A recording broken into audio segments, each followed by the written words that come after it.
The house that breathed back. The road to Blackwater was never meant for travelers. It writhed like a serpent between ancient hills, swallowed by thorny woods that seemed to whisper in their own language. Even the GPS refused to map the route fully. It froze, glitched, and spun endlessly whenever someone tried to navigate toward that forgotten settlement. But Daniel Mercer, a successful urban photographer in search of rural decay for his next exhibition, ignored every warning. He wanted something unique, something haunting, something the world hadn't seen before. And Blackwater, according to a rumor he overheard at a photography convention, was home to an abandoned mansion known only as the Breathing House. When he reached the village at dusk, the air felt unnervingly dense, as though the atmosphere itself had weight. Few houses remained, most half-swallowed by vines, their windows resembling hollow eyes. An old woman selling firewood watched him with a tired resignation. "You're not from here," she muttered, not as a question. "No," he answered, stepping out of his jeep. "I'm looking for the Blackwood estate, the big one near the river." Her face drained of color. "No one lives there," she whispered. "No one should." Daniel smiled politely. "I won't be long, just some photos." She grabbed his wrist with surprising strength. "If the house calls your name, don't answer." He gently pulled away, unsettled but determined. The mansion appeared at twilight, rising from a field of dead grass like a fossilized giant. Its once grand walls sagged inward, warped by years of storms. Windows were shattered, some boarded, others staring blankly into the horizon. Ivy crawled up the stone like veins feeding an enormous, ancient creature. A rusted gate hung crookedly, creaking without wind. Daniel felt a strange vibration beneath his boots when he stepped inside the grounds, like the earth itself was breathing.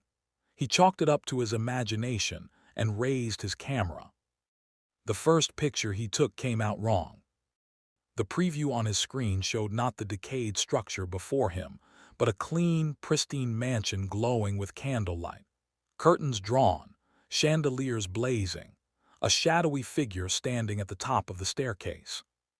He blinked hard, confused. He took another photo. This time the mansion appeared ruined again, but now a faint silhouette lingered near the doorway, barely visible, blurry like motion. A trick of light, he told himself, or a glitch. Inside, the air was cold enough to sting. Dust swirled like ash with every step he took. Wooden floorboards moaned beneath him, some bending like ribs under pressure. The deeper he walked, the more he felt the sensation that the house wasn't abandoned at all. It was inhaling. Slow, deep breaths. He explored room after room, library, dining hall, parlors, each one decayed beyond repair. But every time his camera clicked, the display showed something different. A room fully furnished, a fire burning in a hearth, a woman brushing her hair in a corner, a child sitting silently on a grand piano bench. None of them appeared in reality. By the time he reached the central staircase, his nerves were frayed. He aimed his camera up the stairs and froze. The display showed a man standing there, tall, gaunt, dressed in old-fashioned clothing, staring straight at him. But when Daniel lifted his eyes, the staircase was empty. He kept walking. On the second floor, the house seemed to pulse with a slow, rhythmic expansion, as though inhaling deeply when he entered a hallway and exhaling when he left it. The walls bulged subtly, timbers creaking under an unseen pressure. Then he heard it. A whisper. "Daniel." He spun, heart slamming against his ribs. No one was there.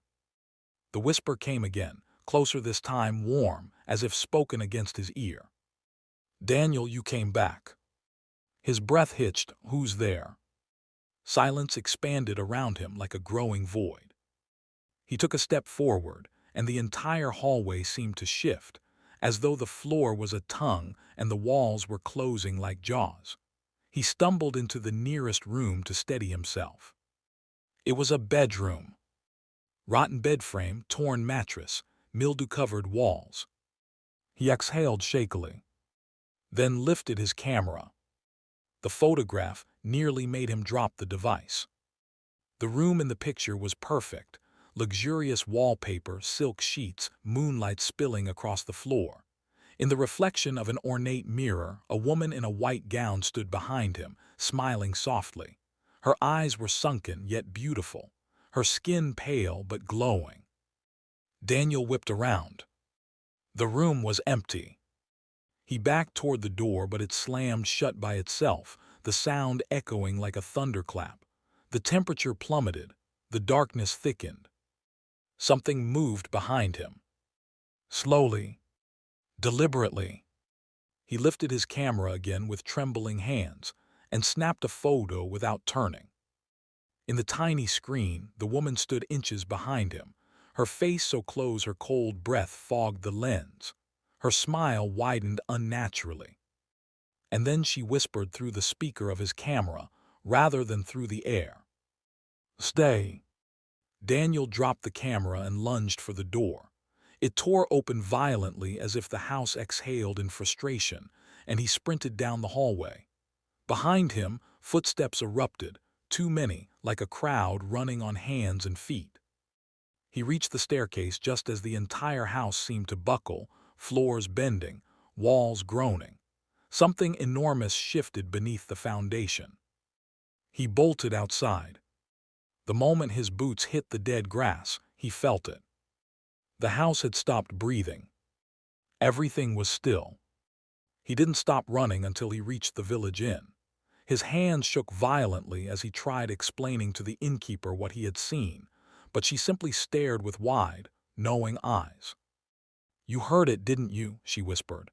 "The house remembers everyone who ever stepped inside. It keeps their voices, their faces, their shadows. It breathes with them." Daniel didn't sleep that night. Every few minutes he checked the camera lying next to him. Around 3 a.m., unable to resist, he powered it on. The screen flickered, then lit up.